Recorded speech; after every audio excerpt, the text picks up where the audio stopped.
అని చెప్పారన్నమాట. యేసు ప్రభు ఈ లోకానికి ఎందుకోసం వచ్చారంటే సమాధానం ఇవ్వడానికి వచ్చాడు యేసుక్రీస్తు ఈ లోకంలో. ప్రతి మనిషిని, భూమి మీద ఉన్న ప్రతి మనిషి కూడా సమాధానం ఇవ్వడానికి వచ్చాడు. ఎందుకంటే సమస్యలలో కూరుకుపోయి ఎంతోమంది చనిపోయిన వారు ఎంతోమంది ఉన్నారు.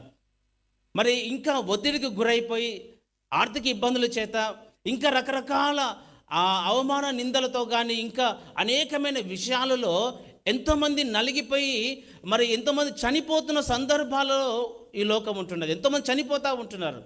అయితే ఎందుకోసం అంటే వారికి సమాధానం లేదు.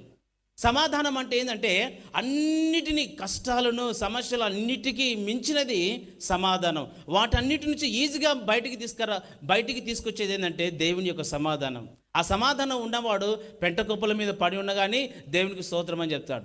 హల్లెలూయా. కాబట్టి సహోదరి సహోదరులారా, యేసుక్రీస్తు నీకు సమాధానం ఇవ్వడానికి ఈ లోకానికి వచ్చాడు.